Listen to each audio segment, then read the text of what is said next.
is Aydin Tamhidi on behalf of Media Committee of Iran National Front Organizations Abroad. I'm really happy to announce that we will talk with Dr. Ervand Abrahamian, one of the very famous historian regarding the contemporary history of Iran and also Iran National Front and oil industry nationalizations during Dr. Mohammad Mosaddeq's government.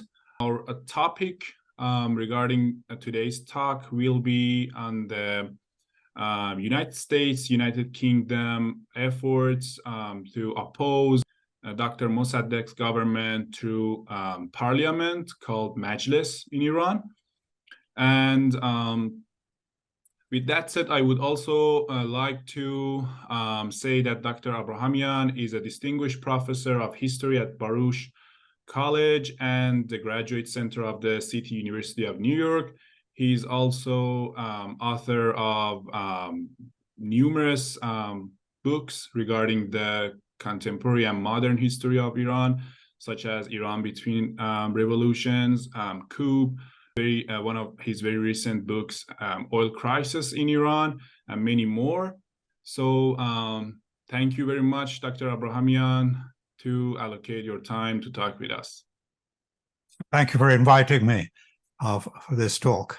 Let me open up the discussion with a quick intro regarding parliament during Dr. Mohammad Mosaddeq's government, as we are talking about 17th parliament. I would like to start the story with saying that the election of the 17th parliament at that time was one of the controversial elections during our contemporary history. As we know, it started in fall 1951, but it remained incomplete. I think, if I'm right, there were just around like 80 seats filled after the election, and many main cities such as Isfahan, Hamadan, Mashhad, and other cities didn't have any representative in that parliament. So as we are going to talk about the effect of UK-US on opposing the Mosaddeq side through parliament, I wanted to ask whether this incomplete election was due to the government's weakness regarding running the election, or were there other factors or players such as court of the Shah, military or Western powers to manipulate this election to make it incomplete or the way that they wanted actually?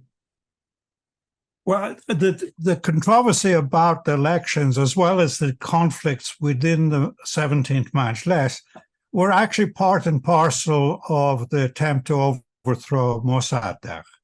There's a lot been written about the military coup of 28 Mordad, but what's often forgotten is that this military coup took place because the original plan of the Shah, the British and the Americans, was to overthrow Mosaddeq through the Mejlis. And the new documents actually show a lot of the details of what was going on in the Mejlis. We didn't really know how much British and American intrigue was there, but not only in the Mejlis, but in the elections for the Mejlis. And the reason for this is actually very important and not known before. As soon as Mosaddeq was elected prime minister, the British and Americans put pressure on the Shah to get rid of Mosaddeq. So it wasn't something that came 2 years later. Right from the first week of Mossaddeq's administration, they were pressuring the Shah to remove Mosaddeq. They didn't understand the Iranian constitution. According to the Iranian constitution, the Mejlis elected the prime minister.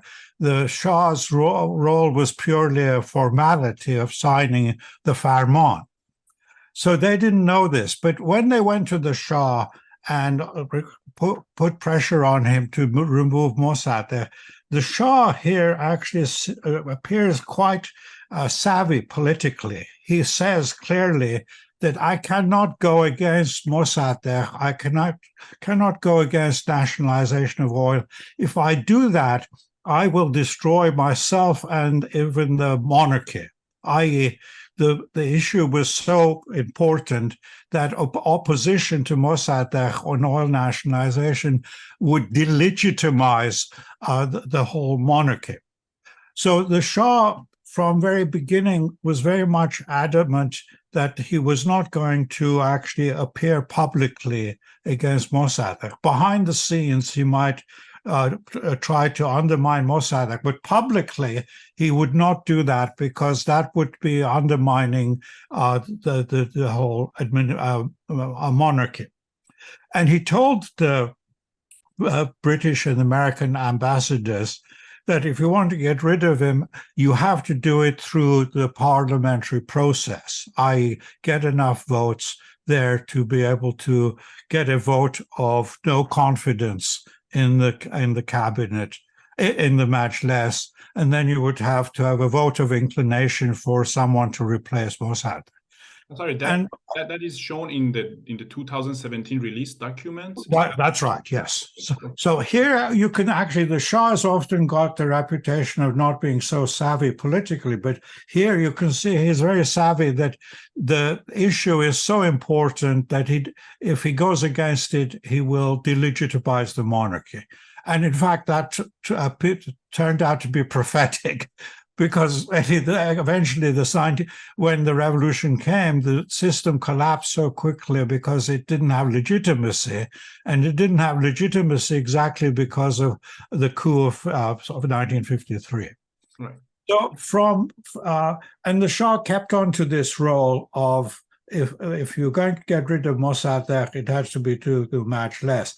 This continued until really in the June of 1953, where he was then given an offer he couldn't refuse.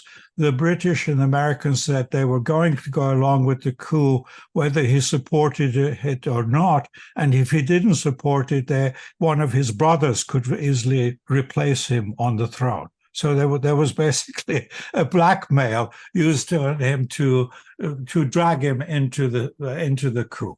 Right. So this is a new finding, actually quite a startling finding about the role of the Shah. But because the Shah was insistent on this, the Americans and the British used a lot of influence, money, and you can tell this from their dispatches that there were people in the two embassies constantly seeing deputies, senior politicians. I won't go through the names but all the prominent, basically, figures of politics at that time, going to the embassy, talking to the consular officials. And when the elections came, the 17th Mejlis elections came, you can see, even in their reports, they're taking very great detail on the elections, especially in the provinces. They have candidates. They say, which candidate, which, and so on. And we also know that a great deal of money was spent in the elections. Now, what we don't know is exactly who was receiving the money. Because when it comes to a touchy issue, such as actually passing money to an individual, or also planning an assassination of a certain, those names were never put on paper. That was a formality. Unstated a formality. You didn't put those very sensitive issues there. But in general, you can have there are mentions of money being passed to Allah, for instance, to distribute to get votes. So some people claim that, well, that's unfair on Allah. He was not being bribed. He wasn't being bribed, but he was a conduit of passing British and American money to deputies or journalists in Iranian politics. And one thing I wanted to ask is that, like, at that time there were like talks and like beliefs that military also manipulates the elections. Did these a manipulation of the UK, US embassies went through the military, or there are no like such a clear like documentation for that? No, it was a parallel system. The military was usually influential in constituencies that were under martial law. There, basically, the Shah, through the military, then nominated who would be elected. So Imam Jomeh, it was usually joked, Imam Jomeh Landan was elected from some place in Azerbaijan where he'd never set foot there, but because the military organized that. So, but in other areas, for instance, where the British or the Americans had the consuls had worked together with governors, then they would, I would distribute, here again, one is putting, linking the gaps, connecting the dots. They probably distributed money to get people elected. Now, the claims were as often that they were doing this in order to prevent two-day members being elected. But of course, if you're involved in an election, you want to defeat one candidate. Today, you're going to support some other candidate. And invariably, they were supporting candidates that would be pro-Shah or anti-Mossaddeq. Right.